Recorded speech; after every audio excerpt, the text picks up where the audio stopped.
Պարոն Սարգսյան, Կրեմլի ամենահայտնի քարոզիչներից մեկը Վլադիմիր Սալավյովը իր հեղինակային հաղորդման ժամանակ անդրադարձել է Հայաստանին եւ նշել է, որ Հայաստանում եւս Ուկրաինայի օրինակով հատուկ ռազմական գործողություն սկսելու անհրաժեշտություն կա։ Սա պատահական անձի կողմից չի այս հայտարարությունը արվում, ըստ էության մշտապես այս լրագրողի արված հայտարարությունները ընկալվել են որպես Կրեմլի ոչ պաշտոնական դիրքորոշում, սա այդ դեպքն է, թե ոչ։ Իր մոտ կա մեծ խնդիր հիմա, ինքը այսպես կոչված աղմատի մնացորդների են Աբդի Ալուդինովի հետ, որը նաև պաշտպանության փոխնախարարն լուրջ կոնֆլիկտի մեջ է,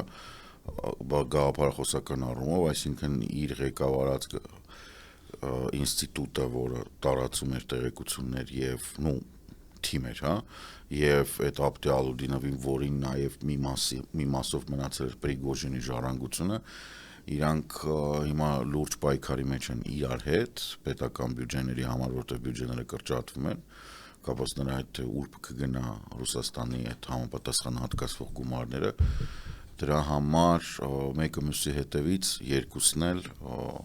անպագորգոր հայտարարություններ են անում, որ ավելի շատ աչքի ընկնեն, ակնհայտորեն այն ինչ ասում է Սալավյովը, դա արտացոլում է ռուսական վերնախավի մի մասի, զգալի մասի, երևի, ռազմատենչ զգալի մասի ցանկությունը Հայաստանը հետ բերել Ռուսաստանի ծիրի մեջ, բայց մեծ հաշվով, եթե մեծ բանով նայեք, Ռուսաստանի վերնախավը թքած ունի Հայաստանի վրա եւ որովհետեւ կերպ հետաքրքրված չի ոչ պահելով Հայաստանը, ոչ նրան Հայաստանը կլինի, ոչ չի լինի, այսինքն այն որ խոսում են Կրեմլի աշտարակների մասին, թե դրանք իրար հետ կոնֆլիկտի մեջ են, հիմնականում եթե բերեք բիզնես հետաքրքրությունները նավթային, չգիտեմ, հանքային եւ այլն, այս ամբողջի մեջ Հայաստանը չկա, գոյություն չունի եւ իրանք մեծ հաշվով վստահաբար եթե օրինակ Պուտինի իշխանությունը, եթե Պուտինը չլինի եւ այս օզերը կոոպերատիվը չլինի, որը Հայաստանի հետ կապված ուրիշ ռազմաքաղաքական մի տեսակ շիզոֆրենիկ մտքեր ունի, որ մենք պետքա լինենք, որտեվ սա որտեղ որ ռուսին որ եղել է, այդ պետքա լինի, եթե ուրիշ իշխանություն լինի Ռուսաստանում, Հայաստանը կտան ուղղակի կծրեն կգնա, որտեվ իմաստ չունի։ Այսինքն ակնհայտորեն ռացիոնալ մտածող մարդը գիտի, որ ռուսական բազան ամբողջությամբ բագաժ է, բեռ է, ոչ մեկին Ռուսաստանի պետք չի, 2000 հոգի ոչ մեկ չի կարող անի, ոչ Հայաստանը պահի, ոչ Թուրքիայի դեմ կռվի, ոչ մի բան։ Այսինքն Հայաստանը ոչ մի նշանակություն աշխարհաքաղաքական տեսանկյունից Ռուսաստանի համար, Ռուսաստանի այս վիճակի համար չունի։ Մնացածը ոնց կստացվի։ Իրանք տենց ոնց որ 20-րդ դարի սկզբին կարան ծախեն թուրքերին կոտորած անեն հողերը տան թուրքերին կամ կարան մի քիչ ավելի թանկ ծախեն Եվրոպային եւ ասեն դե լավ մենք էլ ենք դուք մտեք կամ Ամերիկային ոչ միական չի, բայց Ռուսաստանի մեծ քարտեզի վրա եւ այն զարգացումը, որ Ռուսաստանից սպասում է, Հայաստան գոյություն չունի։ Նաեւ դրանով պայմանավորված մեր այսպես կոչված ընդդիմության մեջ իրականում քաղաքական ուժերի մեջ որոնք փորձում են Ռուսաստանի վրա այսինքն ռուսական ազդեցության գործակալ հանդիսանեն Հայաստանում եւ ընտրություններին գնան Ռուսաստանի հետ ավելի մտերմացման բանին։ Այն որ մինչ այժմ ընտրություններին մնացել է 6 ամիս, միգուցե մի փոքր պակաս, թե ուղիղ 6 ամիս պայմանական, կես տարի ընդամենը մնացել, Ռուսաստանը դեռևս չի որոշել, թե ով է իր դրոշը տանելու։ Դա նշանակում է Ռուսաստանի այդ բանը, իրանք ուզում են Հայաստանը պահեն, բայց իրանք միևնույն է, իրենք ռազմավարություն չունեն։ Իսկ եթե դու ունես դեմդ ընտրություններ, բայց ռազմավարություն չունես, նշանակում է, որ դու պահում ես այնքանով, որքանով։ Իսկ որ ասում եք, սա ռուսական իշխանության վերնախավի մի մասի դիրքորոշումը կարող է լինել, դա նաև նախագահի մակարդակով։ Այո։ Օզերա կոոպերատիվի մասով այդ հիմնական խաղացողների Հայաստանի ոչնչացումը իրանց համար շատ կարևոր նշանակություն ունի, իրանք դեռևս ուժ չունեն, չեն կարողանում, դրա համար տենց ինչ-որ դիմացել էին, 20 թվականին ուրիշ խնդիրներ ունեին լուծած եւ համարում էին, որ Կիևը 3 օրում կվերցնեն, այնուհետև կվերականգնեն ԽՍՀՄ-ն եւ Հայաստանը տեղ չունենա, կգմտնի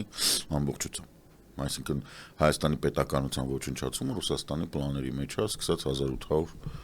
50-ական թվականներից, 30-ական թվականներից, այսինքն Հայաստանը պետք է պետականություն չունենա։ Հիմա Սալավյովը Վլադիմիր Պուտինի դիրքորոշումն է հայտնում։ Ինքը տեղյակ է, որ նմանատիպ դիրքորոշում Կրեմլում կա, որովհետև դա ակնհայտ հնչեցվում էր, ոչ միայն Սալավյովն էր։ Դուգին, Մուգին, բան դրանք բոլորը ուշ ինչ որ ամեն մեկը իր ժամանակին հայտարարել են, այսինքն հակառակը չկա։ Ռուսաստանի վերնախավում հակառակը չկա, որ մենք պետք է ամեն ինչ անենք, որ Հայաստանը լինի հզոր ինքնիշխան սուվերեն պետություն, որը մեր դաշնակիցն է եւ որին ոչ մեկ չպետք է կարողանա նեղացնել, որտեղ ինքը մեր դաշնակիցն է։ Այ այդ դիրքորոշումը գոյություն չունի, չի ունեցել երբևիցե եւ երբևիցե չի ունենալու։ Իսկ ռազմական հատուկ օպերացիա անելու դիրքորոշումը կա։ Իսկ իրանք ուրիշ ուժ չունեն, իրանք չունեն փափուկ ուժ։ Իրանց մոտ միշտ է դա եղել է։ Դա ֆիզիկապես ինչպես է հնարավոր։ Հնարավոր չի, հենց որ հնարավոր լիներ կանեին։ Սահմանի հետ կապված։ Չկա, ցան ինչպես հայտնի է, երկրներ, որտեղ քարտեզ չունեն, տարածաշրջանի համարում են, որ դա հնարավոր է։ Բայց չէ, դա հնարավոր չի։ Ռուսաստանը ուրիշ տարբերակ չունի։ Այսինքն ոչ թե ուրիշ տարբերակ չունի, որովհետև սենց ինչ որ հաշվարկել է եւ ուրիշ տարբերակ չունի, ինքը ուրիշ հաշվարկի ձև չգիտի։ Ինքը մենակ այդ բիրտ բռի ուժի ձևը գիտի, ինքը չունի ուրիշ բան։ Տնտեսությունը մեռնում է, մենք մշակույթներով տարբեր ենք, պատմությունով տարբեր ենք, իրանք թաթար մոնղոլ են, մենք եվրոպացի քրիստոնյա ենք, ասենք որտեղ կա այդտեղ ընդհանուր բան, ոչ մի ընդհանուր բան չկա։ Սա ինչ որ նախազգուշացում էր Հայաստանին եւ եթե ապա ինչի հետ կապված։ Ես չէի համաձայնվի Նարեկ ջան այդ մտքի հետ, որ նախազգուշացում էր, չէ։ Դա ավելի շուտ ներքին քաղաքական, ներքին իրանց ներքին, ոնց որ ասեցի բյուջեների պայքարի բան։ Ինք ուղղակի հնչեցրեց, որ այն զանգվածը Ռուսաստանի վերնախավի, որը նստած է բյուջեների վրա, ասի, օ, էս մեր Սալավյովն է։ Ինքը մերն է, ինքը մեր գիծն է առաջ տանում, այսինքն միավորել նախկին սովետական միությունը ռազմական ուժով։ Դա Հայաստանը ուղղակի վերցված էր որպես բան, երևի ինչ որ հերթական անգամ մի բան էին զեկուցե Հայաստանի ընթացիկ արողակարգից ինչ-որ բան, որոշել էր, որ հա մենք հիմա պետք է Հայաստանը բերենք, բայց թե իրանք նույն բան ասում են Բալթիայի նկատմամբ վերաբերյալ միշտ, նույն բանը գալիս է Մոլդովայի նկատմամբ, ժամանակ առ ժամանակ այնտեղ Տիգրան Քյոսյանը, բանի ամուսինը, օրմացիկ ինչ էր, Մարգարիտա Սիմոնյանի Ղազախստանի մասին էր ասում, այսինքն Ռուսաստանի վերնախավի պատկերացումները նրա մասին, թե ինչպես պետք է միավորել Ռուսաստանի հզորությունը ապահովող մի նոր միություն, դա ռազմական ուժ գրավել։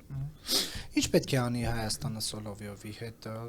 բարձր պարգև ունի Սերժ Սարգսյանի օրոք դեռ ստացած, պետք է դրանից զրկել թե չէ։ Անշուշտ, բայց չեն անի։ Ես այս ամենը նկարագրում պարզապես իշխանություններին հայտնի, իրանք գտել են ճանապարհ, իրանք չեն գնում հեռու Ռուսաստանից, այսինքն իրանք տենց փորձում են ապացուցել, որ հնարավոր է բալանսավորված քաղաքականություն եւ ամեն օր ասում են տեսնում եք այսօր էլ մեզ չոչնչացրեցին, դրա համար բալանսավորված քաղաքականությունը հնարավոր է։ Մինչդեռ տես չեն անում, վերցնում են մոդելը, պրոգրեսիվ անալիզ են անում, տեսնում են ուրա տանում ու ասում են 5-10-15 տարվա կտրվածքով այսօրվա վարած բալանսավորված քաղաքականությունը ինչի է բերում Հայաստանին։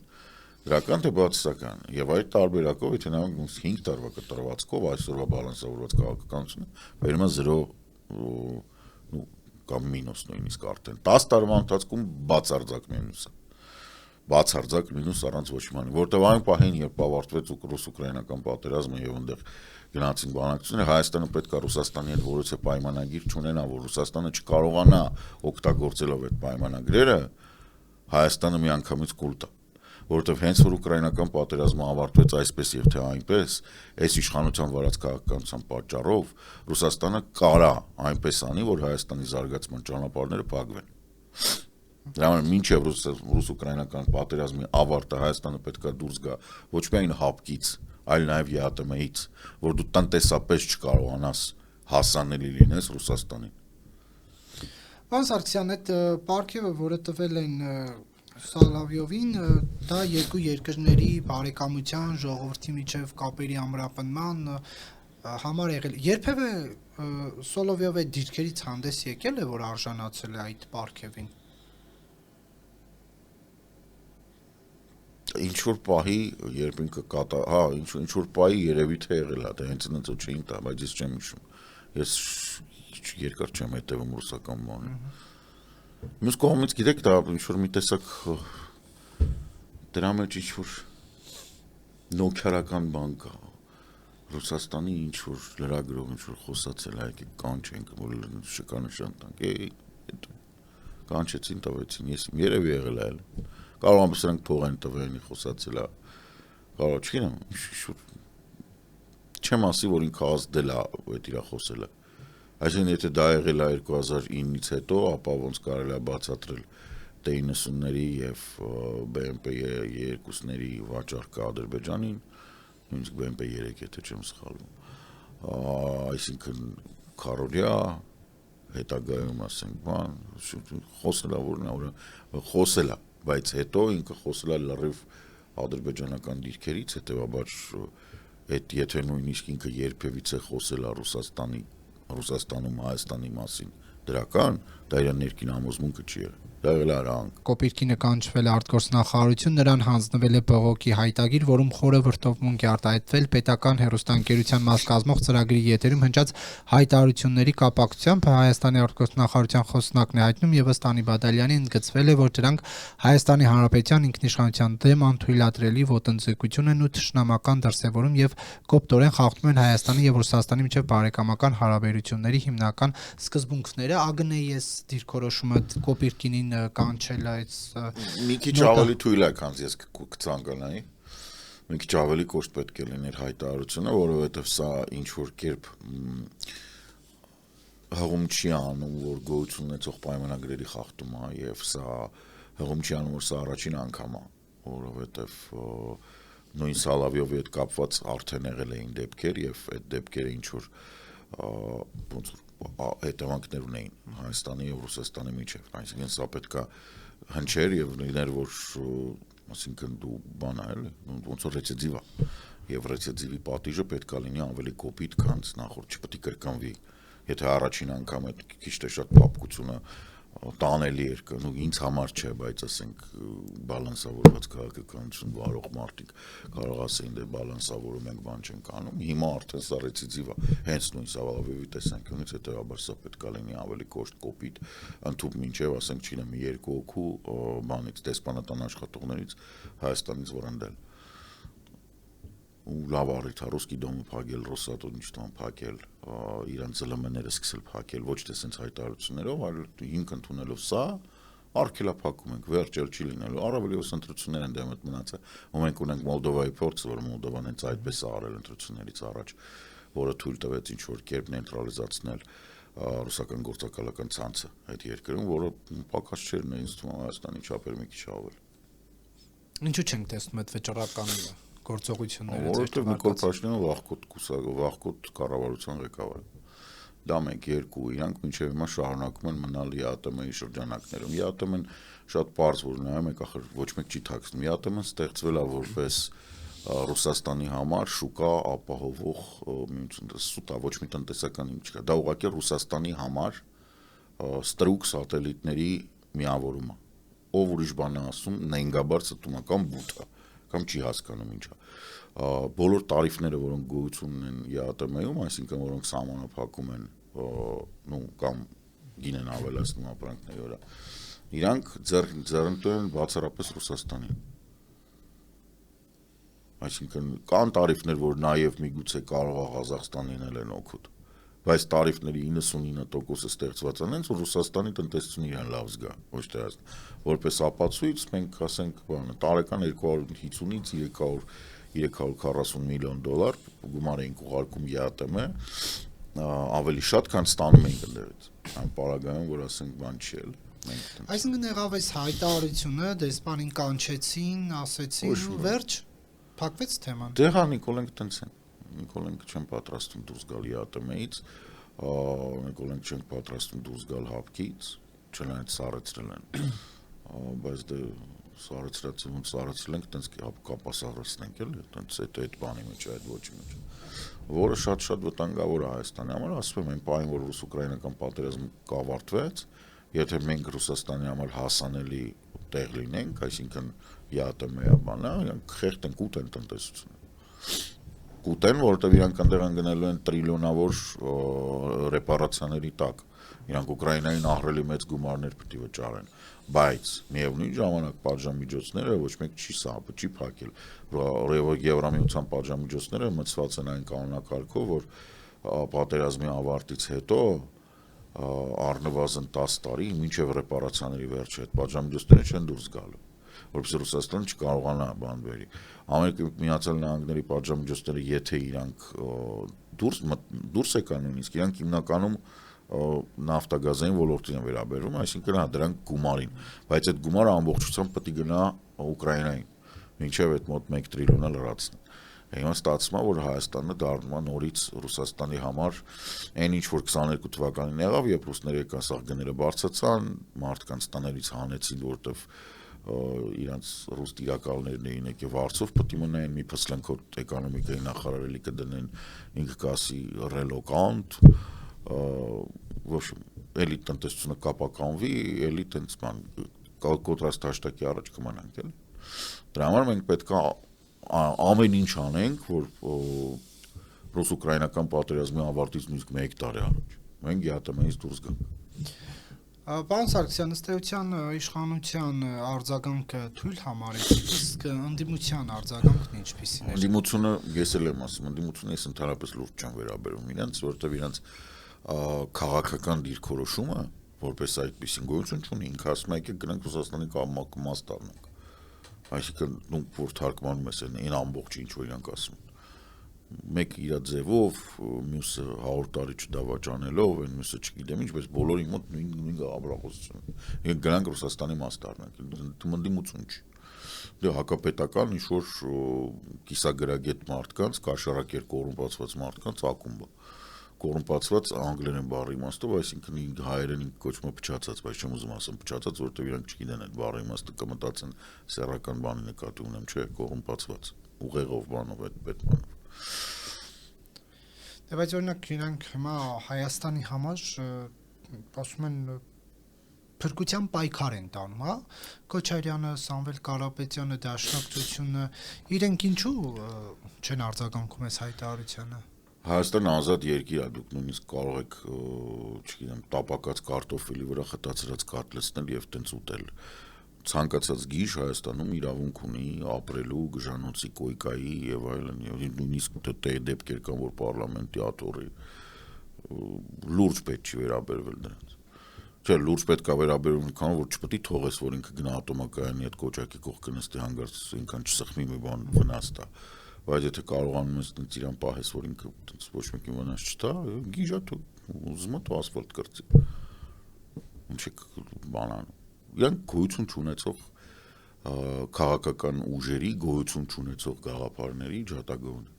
Իրանց համար ամենակարևորը իրանց պատկերացրած Ռուսաստանի, որտեղ նույնիսկ Ռուսաստանը այն չի, որը իրանք են պատկերացնում։ Իրանց պատկերացրած Ռուսաստանի հետ մտերիմ հարաբերություններն են,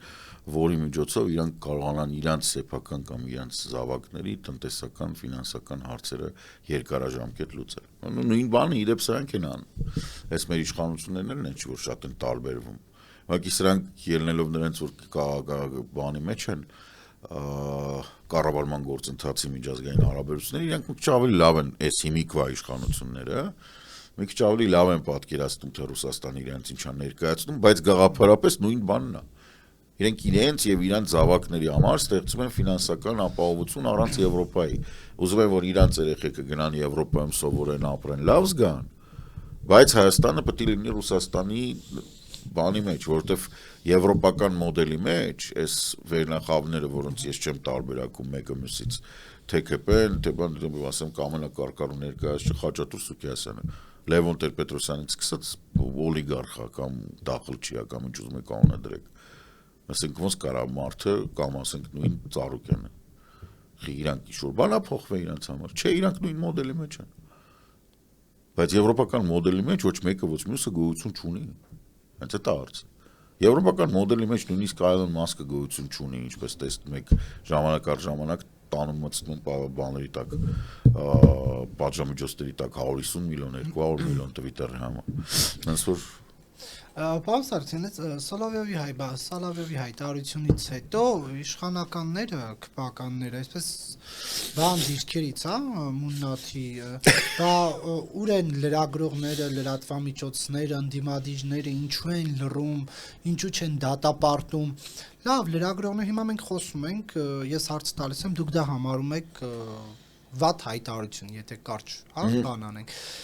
Այստեղ ավելի շատ հասարակական սեկտորը գործ ունի անելու, թե իշխանությունը։ Ոչ իհարկե ոչ, իշխանությունները բացառապես։ Երկրի արժանապատվությունը, երկրի պատիվը պահելը իշխանությունների գործն է։ Դա այդ ձրիակերության եւ գլխառատության գաղափարախոսությունը, որը սկսվեց, եթե չեմ սխալվում, ապրիլին, դու ինձ կուղես, կամ մայիսին, որ ինքը սկսեց գոռալ վարչապետը դու ես, վարչապետը դու ես, վարչապետը դու ես, ես այն ժամանակ է արդեն ասում ես մարդու հոգու խորքում գլխառատությունը, ինքը իր վրայից պատասխանատվությունը հանում է, տանում տալիս է մարդկանց, ասում է այ դու, այսինքն չգիտեմ, Նարեկ Կիրակոսյան, դու լրագրող ես, բայց սրանից հետո դու վարչապետ ես, ու ասենք սկզբից հաճույք է երևի թե տենց զգում ես ասում ես դե ինչ լավ է ինքնից վստահում հետո հասկանում ես եղբայր բայց ես իմ գործ անեմ թե կո ինչ վերաբերում է հարցին իհարկե պետության հարցս իհարկե դուք դրա համար էլ ընտրվել եք որ երկրի արժանապատվությունը անվտանգությունը չգիտեմ սոցիալական ապահովությունը բոլոր խավերի համապատասխանելիությունը օրենքների եւ իրականության համապատասխանելիությունը Հայաստանի զարգացման վերաբերյալ տեսլականների քննարկումը եւ դրանց իրականացումը որ չմնանք սառեցրած հապկում որովհետեւ դուք վախից պապանձվում եք ու դրա պատճառով չստանանք ՆԱՏՕ-ի զենքեր էլ ասենք սենց հարցեր կան դա իրանց գործն է եւ անշուշտ իրանց բաց թողումն է եւ հայտարարությունները որ պետքա լրագրողները գնան նման են բանին էլ այդ վատ կինոներում տենց վատ հերոսներ կան չէ դե ինչ կա սաղ ինքը սխալ արեց հետո ասում դուք չեկաք ինձ օգնեք բայց դու ես սխալ արել մատը մի մցրոր ազետքի մեջ եթե չեք կարողանում թողեք գնացեք կգան մարդիկ ովքեր կարան չեմ ասում որ դուք հիմա վերկանաք դուք ասած Իրանց այդ գրառումների հիմնական նպատակն է որ ցույց տա ռուսական ֆինանսավորում ունեցող լրատվամիջոցները ռուսամետ դաշտում գտնվող քաղաքական գործիչները կաշտկանդված են դատապարտել Սալավյովի հայտարարությունը Իհարկե դա իրանց մտքին եղել է բայց իրանք ձեռքի հետ բացահայտել են անուշատ դիլետանտ են այդ նուրբ խաղը տենց կացինով չի լինում այդ խաղը բան անել այս ուրակով տաշած բաներով չես կարող դու տենց նուրբ խաղ որ ժողովրդին սրանք չարես այս սաղը գիտեն ռուսական են հարցը դա չի եթե իրանք տենց բան այդ մի քիչ ավելի նուրբ խաղի իսկ իրանք նուրբ չեն կարող բան դիլետանտ ստացվել է այդպես ինչպես ստացվել է ամենաառաջի անգամ տենց որ քննարկում ենք ասած sense բաներ են սկսել գրել ծիծաղացես հետո գցում են լրագրողների վրա այսինքն մեղավորությունը չկա որ տիպը այ դու Ռոբերտ Քոչարյան քո պահած թերթերով ինչի՞ չես ասում որ Սալավյովը որտեվ այդ հարցը իրականում անիմաստ է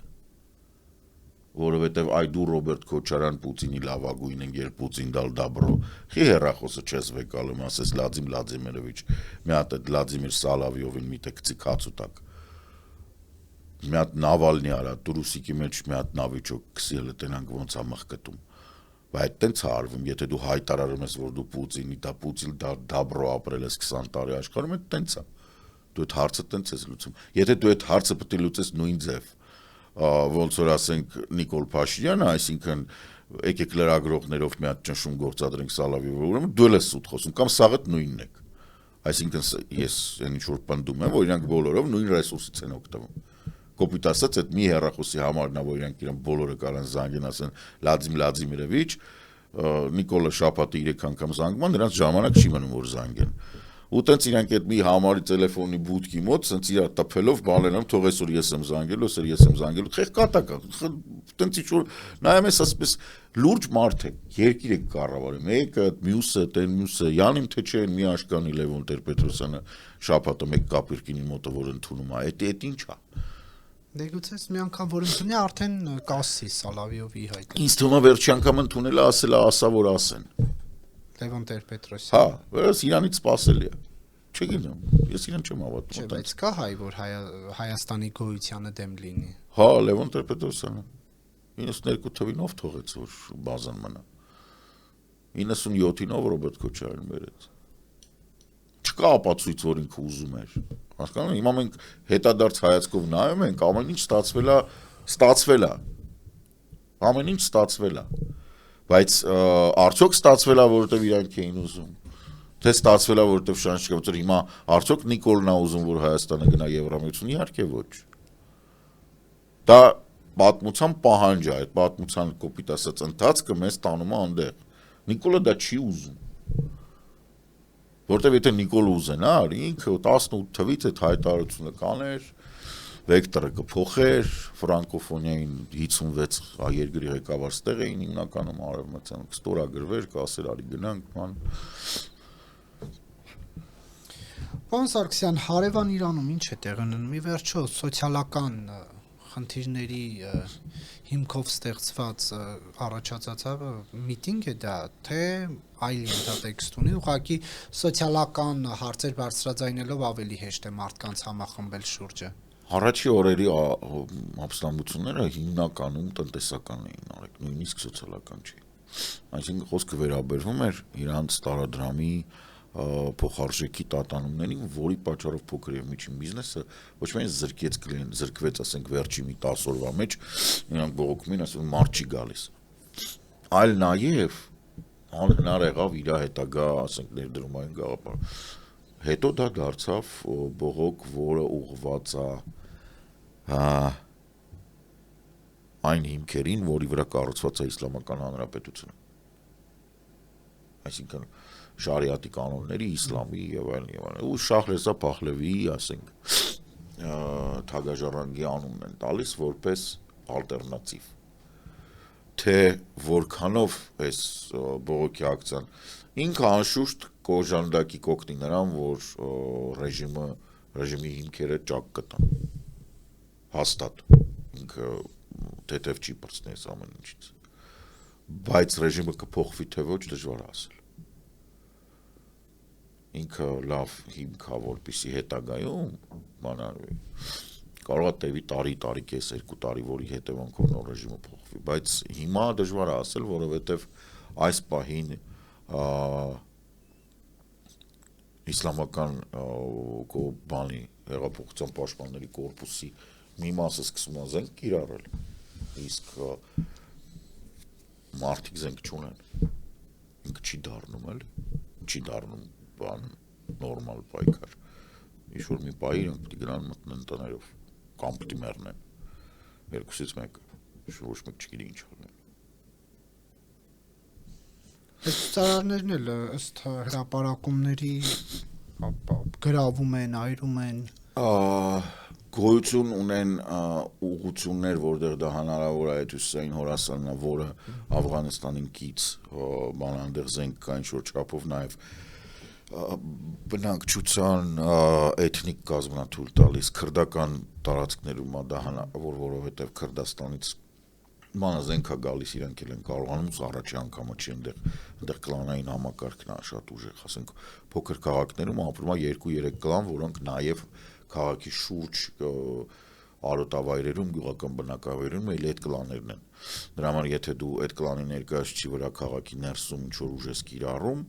1, 2, 3 հանգարց 3 կլանին միասին, դու ինչքան քսիր ուզում ես եղի, ինքը սենց ոնց որ սենց մի մարզի մի մաս ապստամբում է, ու դու նույնիսկ այդ քաղաք չես կարողանում մտնել, որտեղ իրանք բոլորը ապստամբել են։ Սրա մասն է խոսքը։ Բայց ընդհանուր առմամբ հայտնի է, որ Թեհրանն է եւ Իրանի զարգացումը եւ Իրանում հեղափոխության լինել չլինելը կախված է Թեհրանից։ Իսկ Թեհրանում դեռևս այդպես բան չկա։ Երիտասարդությունն է, ինչ որ չափով գործադուլներ են, բայց գործադուլները պետք է լինեն ամբողջական եւ այս ամբողջ գործընթացը կլինի ամբոստների համար դրական արդյունքով, երբ ուժայինների մի մասը գոնե անցնի իրաց կողմ, հրաժարվի կատարել այաթոլլաների հրաման, բայց մենք դեռևս դա չենք տեսնում, չգիտեմ կտեսնենք թե ոչ, այս պահին, այս իտերացիայում, որտեվ ես էլ եմ ասում, սա հանգարց եթե տպավորություն չստեղծի, որ եթե 1-2 ամիս հետո սա մարի, այս ալիքը բողոքների, սա չի նշանակի, որ մարեց եւ ռեժիմը ամրապնդվեց, ոչ, ռեժիմը լավագույն դեպքում կարողանա ինչ որ չափով սաստկի, կասեցնի եւ կայունացնի, բայց կարճաժամկետ։ Այսինքն process-ը իսլամական հանրապետության կործանման սկսվել է, ինչքան կտևի կախված է նրանից, ինչքան ներքին ռեսուրս ունի այդ ինստիտուտը այաթոլաների, որտեղ բացառապես իրանց կամքի վրա է սա բռնված։ Տնտեսապես Իրանը չի կարողանում առաջարկել բնակչությանը, որտեղ Իրանի տնտեսությունը, որը իրան ժառանգություն մնաց շահական ժամանակներից, Փահլավիներից, ինքը նախատեսված էր 30-32 միլիոն բնակչության համար։ Ճանապարհները, բաները, իրանք հետո ինչ-որ բաներ կառուցել են, լավ, ասենք 40, բայց հիմա 90 միլիոն է այս երկիրը։ Ինքը չի կարողանում ապահովել, երիտասարդները ավելի շատ է։ Սա նույն իրավիճակն է, որը Սիրիայում էր, որը այսպես կոչված արաբական գարնան բանն էր, ինքը կանխատեսվում է ժողովրդագրական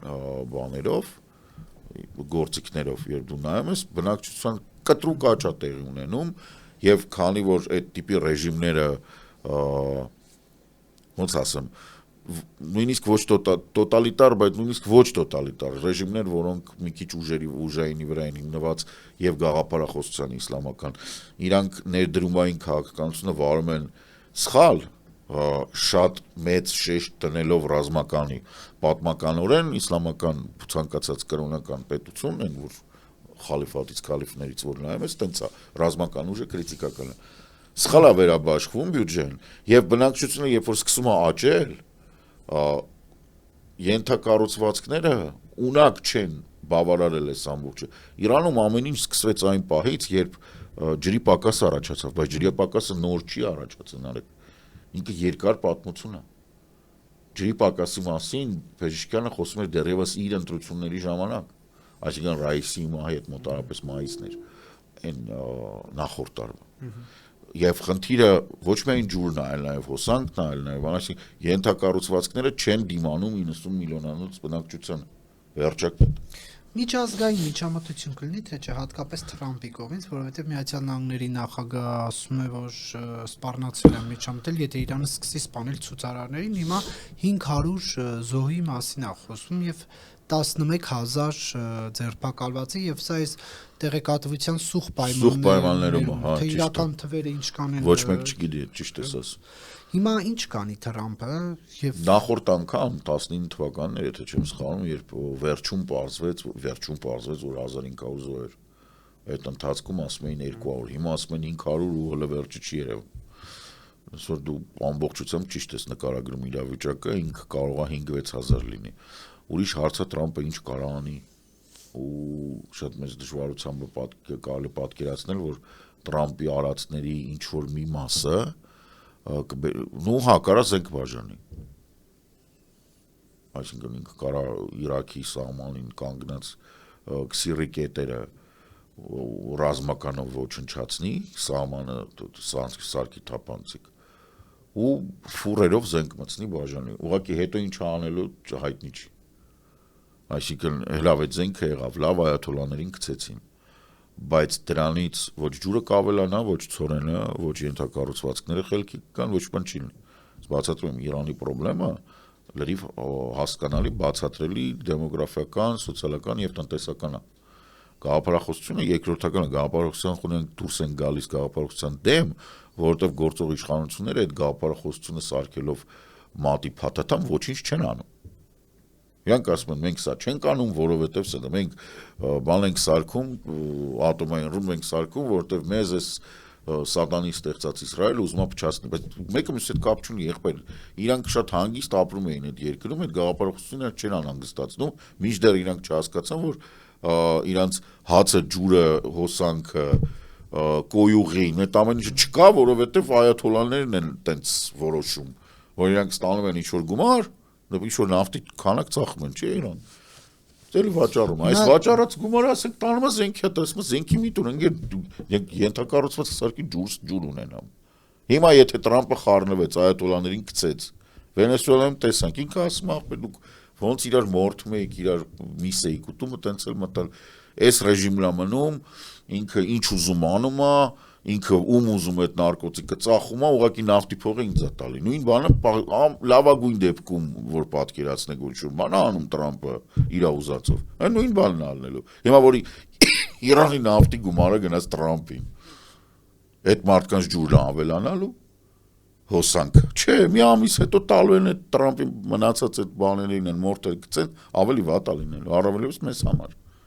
Մեր կողի տակ այդպես ապստամբների ինչ են կանում։ Անկայուն ապակայունացված Իրանում է պետք։ Հիմա Թրամփը ասում է կարծես սպանվել են մարդիկ, որոնք չպետք է սպանվեն, մենք շատ լուրջ ենք վերաբերվում միջամտությանը, զինվորականները դիտարկում են դա, դիտարկում ենք մի քանի շատ լուրջ տարբերակներ եւ որոշում կկայացնենք Կկայացնենք գիժային բանական են։ մտնեն, հա, Իրան, թե Իրան չեն կարա մտնեն։ Իրան մտնելը չկա այնպիսի Իրանը 90 միլիոն է ու տարբեր ոնց ասեմ կլիմայական եւ ռելիեֆային գոտիներ են։ Այնտեղ թեթև բանով չես բրցնի։ Ասենք հյուսիսը սաղլեռնային է, Կասպից ծովի մոտը տաք է, այնտեղ այն կողմը ավելի ցուրտ է, այնտեղ Աֆղանստանն է, այսինքն Իրանի հյուսիս-արևելքը դա ամբողջությամբ Աֆղանստանի նման է, դա ֆլեշբեքեր կլինեն ամերիկյան բանակի մոտ։ Ասենք լրիվ Աֆղանստանը մարդկանցով էլ, որ մտարը թե մի անգամ մտան էլ 2000 թվականին մինչև 2024 թիվը, թե 20 թիվը, 21 թիվը խայտարակ լինելով դուս էին գալի։ Այսինքն մոտը լրիվ նույն բանն է լինելու, այդ բան չի, դու չես կարա մտնես Իրան օկուպացնես։ Իրանը ոչ մեկին չի հաջողվի օկուպացնել, նույնիսկ արաբները 7-8 դարում չեն կարող ոցե երկարաժամկետ օկուպացնել։ Տեղացի ինչ-որ մեկին նշանակել են բան, շահինշահ, բայց օկուպացնել Իրանին հնարավոր չի։ Ընդ որում Բրիտանիային բավականին մեծ հաջողությամբ Իրանին սարքել էր ռազմատնտեսական եւ քաղաքական դաշնակից տարածաշրջանում։ Դա 18-19-րդ դարերում Իրանի հետ սերտորեն կապված էին առանց արժանապատվությանը կպնելու։ Բայց Թրամփը տենց չի կարա, որովհետեւ Թրամփը բեդովլատ Տրամպը անպայման պետք է Կուշներին փայտա։ Պատկերացնում ես Իրանում ինչքան էլ որ Իրանը ասի բան, ինչ-որ Տրամպի փեսան, որը քիչավոր փեսա է, այլ մի հատ հրեա, Իրանի ունեցվածքի կեսի վրա որ թաթը դնի, ինչի թվում որ դա լավ անցալեն էլի։ Եվ Իրանում այս տեղ ունեցող իրադարձությունները Հայաստանի վրա ինչ ազդեցություն կունենան։ Բացասական։ Տնտեսական առումով Կարճաժամկետ բացասական, եթե փոխվեց իշխանությունները եւ եկան եվրոպական պրոեվրոպական ուժեր, շատ դրական։ Եթե Վենեսուելայի մոդելը լինի, չեզոք։ Վենեսուելայի մոդելը նշանակում է, որ եղածը մնում է, կարող է այաթոլլային, ասենք, ուղարկեն Մոսկվա, մի հատ նոր այաթոլլա գա, որը ուղղակի Տրամպի հետ կպայմանավորվի, կասի լավ, ես նավթի վաճառած նավթի 30% կամ 50% կտամ քեզ։ Մնացածը թող ես ծախեմ։ Այդ պարագայում մեզ համար կլինի չեզոք։ Չնայած էլի չեզոք չէ, որովհետև այդ պարագայում արդեն շատ ավելի վտանգավոր կլինի Ադրբեջանի հետ կապված վիճակը։ Դրական բան չկա։ Տրամպի ուժեղացումը տարածաշրջանում, տրամպիստներն ու Տրամպի գործող ադմինիստրացիայի ուժեղացումը շատ վտանգավոր է, որովհետև նախ եւ առաջ իրան կոնգրեսը եւ սենատը սարքելու են։ Բան են անելու այս mid-term-ից հետո կարգի հրավիրեն։ Հետևաբար ինքը դուրս է գալու ոնց որ Վիլսոնը 20 թվին։ Ով որ Տրամպի վրա հույս դրեց, լինելու է ոնց որ Հայաստանը 20 թվին։ Այսինքն չեն կարողանալու, կոնգրեսը չի հաստատի այդ գումարների։ Դրա համար է ինքը բանանում այդ գումարները, օրինակ Վենեսուելայի օֆշորների ստացած Վենեսուելայից ստացած գումարները, որ ասում են Վենեսուելան ես եմ կառավարելու փողերը, տանում գնում են օֆշորների վրա, այսինքն անձամբ իր հաշվին։ Ամերիկյան օրենսդրությամբ սա պաշտոնի նախագահի դիրքի չարաշահում է։ Այս քրեական անցագործության իմպիչմենտի համար լրիվ բավարար հիմք է։ Եվ շատ վատ է լինելու նրանց վիճակը, ովքեր հույս կդնեն Տրամպի վրա։ Փոխվի միջանկյալ ընտրություններով։ Միջանկյալ ընտրություններում դեմոկրատների հաղթանակը շատ ավելի հավանական է, քան հանրապետականների։ Այս վիճակով հաշվի առնելով նաև Մինեապոլիսում, եթե չեմ սխալվում, այդ կնոջ սպանությունը, որը շատ լուրջ արձագանք ստացավ, որովհետև նախ նույն քաղաքներ, որտեղից սկսեց բանը BLM-ը, եւ երկրորդը ուղղակի կադրերը կային, երկմտելու տեղ չկա։ 7-8 տեղից կադրեր կան, երևում է, որ ոստիկանը ուղղակի ղեկին նստած սպիտակամորթ շատ կարևորական ոճը սպանում է ոչ մի բանի համար։ Խնդիր չկա։ Դրանից հետո դուրս է գալի բանը, բազմոց բրթող Վենսը եւ ասում է լավ է արի։ Բոլորը մոտ հարց առաջանում, ինչ անշանակում լավ է արի, ինչ ասասինները, սա յանիչերներ եք ձեր համար սարքում, որ նրանք մարդ սպանեն, դուք ելնեք ասեք լավ արի, դատարանի որոշումը հələ չկա։ Դատարանը կարա ասի, որ անմեղ է, դատարանը նույնիսկ չի կարա ասի, որ լավ է արի։ Դու ով դարար որ Իսկ Ադրբեջանի հետ կապված ինչ խնդիր կարող էր առաջանալ, որ ասեցիք նայեք։ Բավականին մեծ միգրացիոն հոսք էս կողմ են կողմ, որովհետև եթե Իրանում շատ վատանա, այնտեղից կարան արաքսը կտրելով պախնեն Ադրբեջան։ Նաև Հայաստան։ Որը Հայաստան չեն գա։ Որը կտրակացնի Ադրբեջանը։ Հայաստան գալիս են ինչ անեն։ Չէ, իրանցիները։ Դե Հայաստան գալու են նրանք դրանք ովքեր գումար ունեն։ Քասիբները ստե չեն գալու։ Տեղ չկա ապրել։ Այսինքն իրանք բան չեն, իրանք տաբրներով են բանանում, ասենք, մարդ կնիկ 16 երեխա ու տենց ղռալ են գան։ Ինչով Ադրբեջանը կպայթի։ Իր տնտեսական վիճակը թղթի վրա եւ իրականում խիստ իրարից տարբերվում է։ Ադրբեջանի բյուջեն հաշվարկվում է ֆանտաստիկ գումարներով նավթից ելնելով, հա, որոնք իրականության հետ չեն բռնում այդ գները։ Եվ քանի որ ամբողջ ծախսային մասը բյուջեի 80 քանի տոկոսով, եթե ոչ 90 ձևավորվում է հենց նավթից եւ գազի, նավթի գազի վաճառքից, անդե այդ գեփը, այդ բանը ինքը լուրջ դեր է խաղում։ Հիմա պատկերացրու փախստականներ կան։ Այդ բանը չի, Հայաստանը չի, որ Արցախից բռնի տեղը հանեցին, սաղ աշխարհով, ասենք, ամենեկացին $1 միլիոն փող տվեցին, այդ մոտարապես առաջի մի շաբաթվա մեջ հաշվարկն 120,000 մարդ եկավ 600 քանի միլիոն գումար, տենց որ հաշվում է իր սաղ օգնությունով բանով, Ադրբեջանը ոչ մեկ տենց գումար չի տալու, նախ եւ առաջ գալացողները շիաներ են, այսինքն հույս ունենալ, որ Սաուդյան Արաբիայի կամ Էմիրությունների կամ մնացած հիմնադրամները դրանց կխառնվեն, չեն, նրանք սուննի են, նրանց ընդհանրապես տնկլին չի։ Ընդհակառակը Սաուդյան Արաբիան եւ Էմիրությունները կզբաղվեն նրանով, որ Եմենը մաքրեն, այսինքն դեռ երկրորդ պատերազմն սկսելու Եմենի վրա, այդ ուղղությամբ, որը հեշտ պատերազմ չի, դա կարա առաջի հայացքից հեշտ դերևա, բայց դա այդպես չի, բավականին բարդ պատերազմ է լինելու, ամբողջ տարածաշրջանը պայթելու է։ Բացի դրանից, այն կողմի բելուչները կփախնեն Պակիստան, նրանք սահմանը կկորի Աֆղանստանի հետ միասին, Թուրքմենստան, Տաջիկստան կընկնեն խնդրի մեջ, որտեղ այնտեղ էլի մի անհասկանալի մի հատ էլ բան Աֆղանստան առաջացավ այնտեղ, Իրաքը անշուշտ կպայթի, որտեղ ստեղ կան քրդեր, այնտեղ կան քրդեր, արաբները, որոնք բանի Իրաքը անշուշտ կփորձի նաև Իրաքի սուննի այդ հարավային կտորի ղեկավարությունը կփորձի Իրանի սահմանամերձ նավթային տարածքները վերցնել, նավթաբեր տրաքելու է, այսինքն եթե Տրամպը լինի շատ հիմար, ինքը դա կանի, մյուս կողմից Իրան միևնույնն է, ինքը շատ հեռու է, ինչ որ ինքը ասում է beautiful ocean-ներ ունի, իրանց մեկը, եւ քանի որ Իսրայելի մեծ ցանկությունն է, որ Իրանը գոյություն չունենա, իրենք կարան փորձեն դա անեն։ Ուրիշ հարց է, որ սա ես որ ասում, ըստ այսպես ես Իրանում էլ են հասկանում եւ Իրանում այդ բողոքի ակցիաները կմարեն։ Եթե Ամերիկան եւ Իսրայելը սկսեն խառնվել, ավելին քան հիմա, մարդիկ կվերադառնան տուն, որտեղ իրանք հասկանում են այս ամեն ինչ, որքան էլ որ տպավորություն է ստեղծում, որ անկառավարելի, բայց իրանք բավականին գրագետ եւ 6000 տարվա պատմություն ունեցող երկիր են։ Ընդ ներսում էլի մարդիկ կան, ովքեր հասկանում են, որ Իրանի տրոհումը ձեռ չի տալիս ոչ մեկին։ Շնորհակալություն, պարոն Սարգսյան, հարցազրույցի համար։ Չվախեք։